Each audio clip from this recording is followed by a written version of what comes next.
8, 7, 6, 5, 4, 3, 2, 1. Boom, boom. Rowie, what are you doing? Here's the thing. Unhappiness, depression, one of the biggest challenges in the world right now. Antidepressants are the drug of choice for most people, the drug of choice for most doctors' prescriptions, and our world is getting sicker, more depressed, weaker, softer, angrier, unhappier. And I'm out here today with the best antidepressant drug available to humankind. Fresh air, sunshine, getting puffed, overloading my body. And there's not too much argument from the best in the world, because the pharmaceutical drugs that are being dispensed at a large rate, at a rapid rate, all over the world, they are designed to do what I've just done. They're designed to change the chemical balance in your brain. But I'm standing here today in a very interesting situation, and and in fact, it's not controversial. It's just going to be interesting to see how long this takes for the average medical person to get an understanding of what's going on here.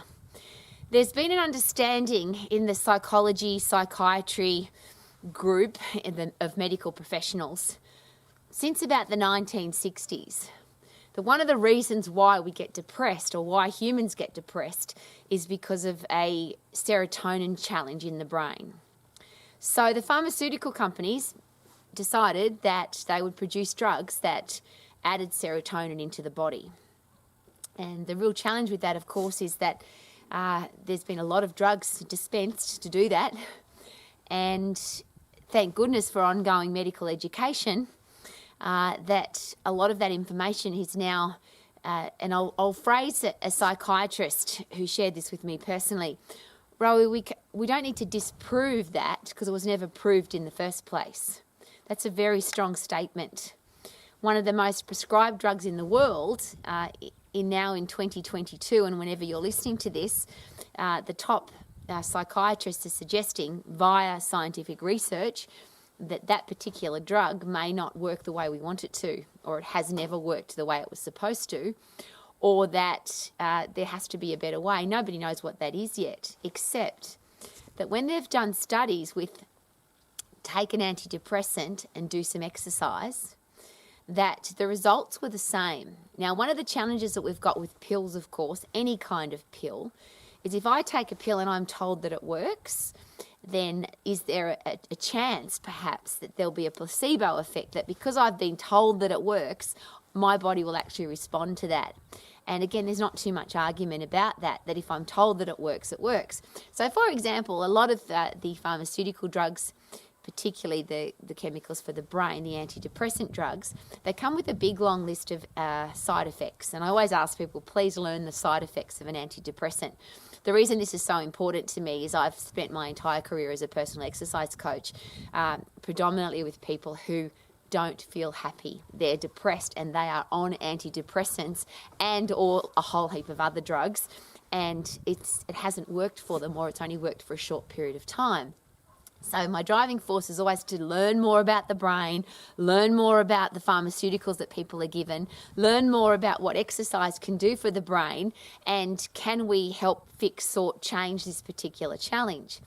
Well, the interesting thing is that with a drug, the side effects, I can't think of another word, they're horrible.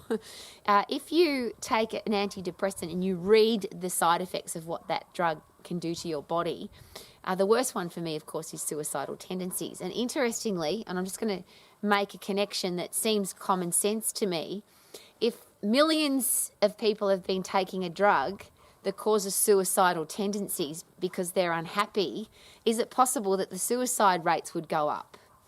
Just an interesting, I just think that that's important to ask that question. Is it possible that if that drug doesn't work, that it could work if people are told that it works? And I use this example. If a drug's got a side effect and you're told that if you take this drug, you'll get this side effect, is there a placebo to that? So that I go home, if somebody says to me, if you take this drug, you could get a headache, and I go home and get a headache, I might say, well, that drug must be working because I've got a headache. And again, I always ask these questions, and I ask these questions of psychologists, psychiatrists, neuroscientists, medical professionals, because I want answers to those questions, don't you? Well, the interesting thing is that most people that take an antidepressant, they get those side effects. They also will share that for a certain period of time, they feel better, or that antidepressant made them feel better. But now we've got this whole heap of new research in 2022 to say that whatever we thought that drug was doing, it's not doing it. Now, that lot of research might be proven wrong too. I don't know. I'm here to ask the questions, not to make statements. But what I'm concerned about is this. What we do know is that when you compare antidepressants to exercise, the result is the same. I feel better, but the side effects are completely different. So if I exercise, I feel good. My brain chemistry changes, and there's no one that will argue that. Nobody exercises and feels. You can't after you exercise. This is a beautiful thing about exercise. It doesn't matter what mental state your head is in. When you put or you change your brain chemistry where you pump, first of all, epinephrine, adrenaline and cortisol to get puffed and lift heavy, or a combination of both.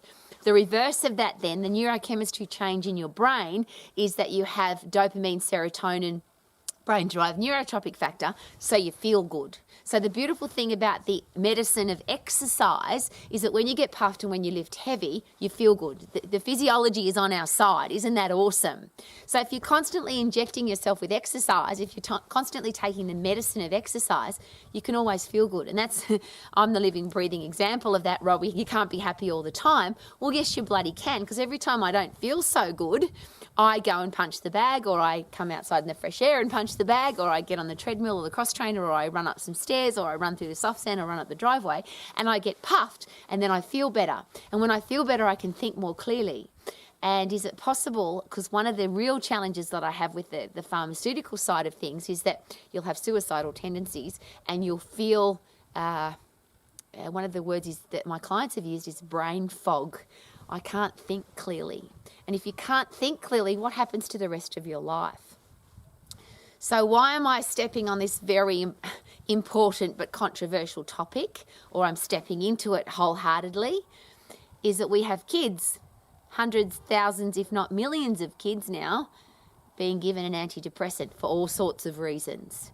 An antidepressant that has side effects that are horrible. And first of all, would it be a really good idea to find out what those side effects are and then make an informed decision?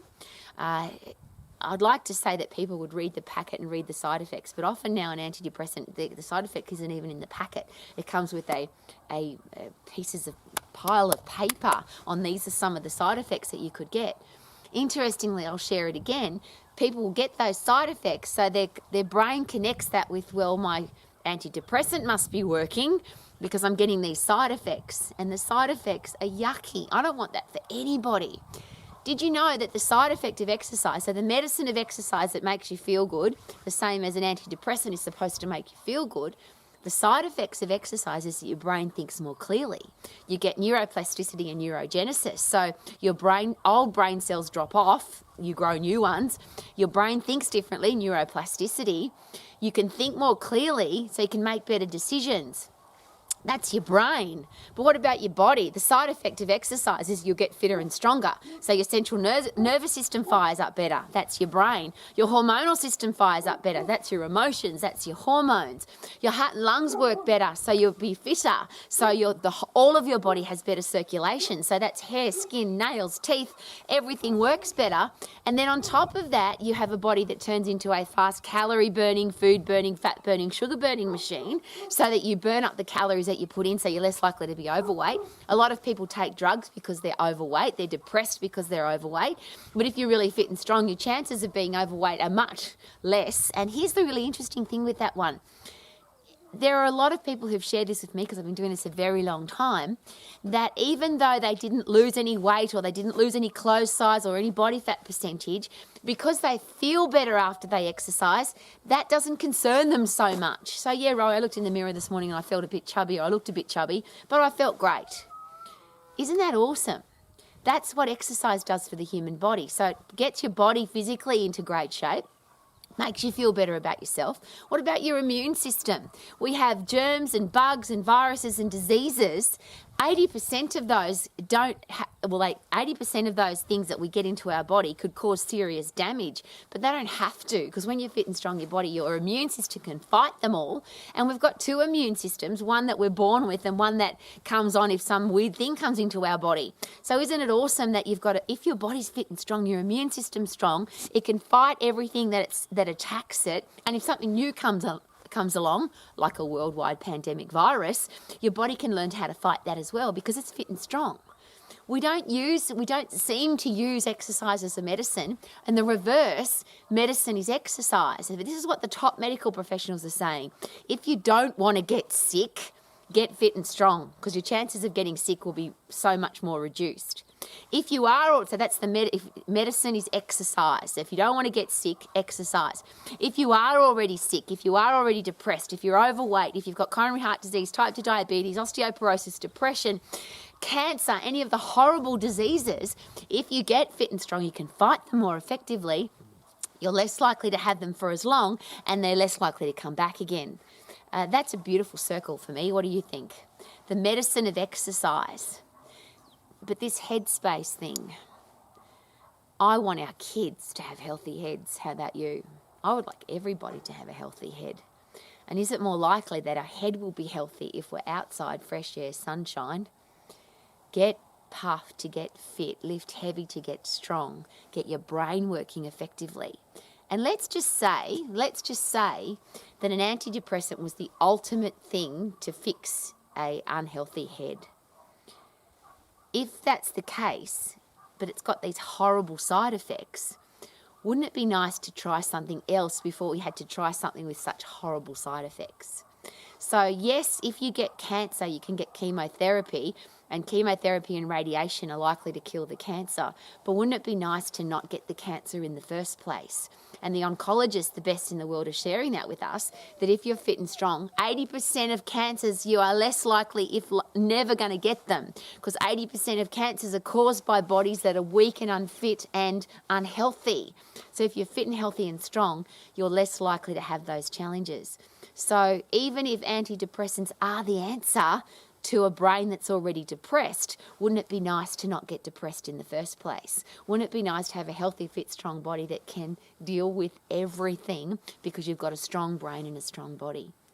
I'm just going to throw those questions out there in a world where our kids are on antidepressants, our mums are on antidepressants, our dads are on antidepressants, our school teachers and business people are on antidepressants, and I just wish that they could use the opposite or opposing or different medication, which is get fit, get strong, change your brain chemistry and feel fantastic because you did that to yourself rather than having to have a medical intervention.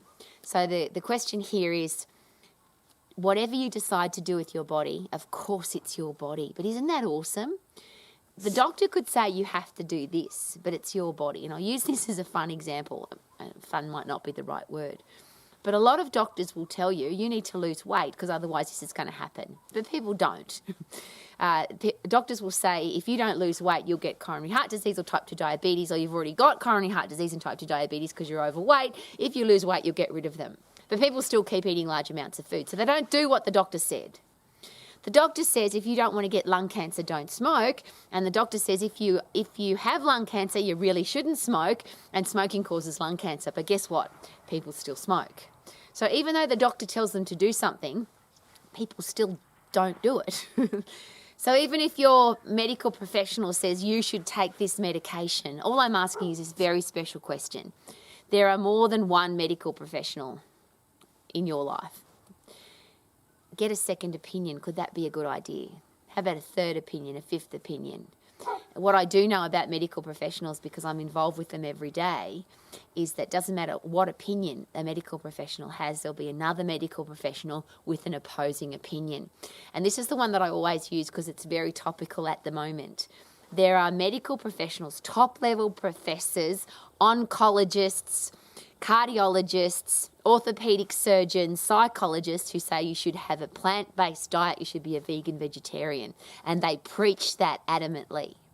At the opposing end, there are oncologists, psychologists, cardiologists, exercise physiologists who say you should be a carnivore, you shouldn't eat any plant-based, any plant-based foods at all, you should just be a carnivore, you should only eat meat. So which one do you believe? They're all professors. They've all been at university for years and years. They've all done research studies. Most of them are published research scientists, but they just cherry pick their information to suit their story. So the vegan vegetarians, the plant-based people, completely oppose the carnivore people. Which one do you believe? We have the right as humans to make our own decision, and my question is this. If you are fit and strong, could it be possible that you don't have to take either opinion? If you get to know your body, if you get to know your own anatomy and physiology, if you work out what's best for you, because I always share that there are vegan vegetarians who are healthy, fit and strong, and there are carnivores that are healthy, fit and strong. They've just worked out what's best for them.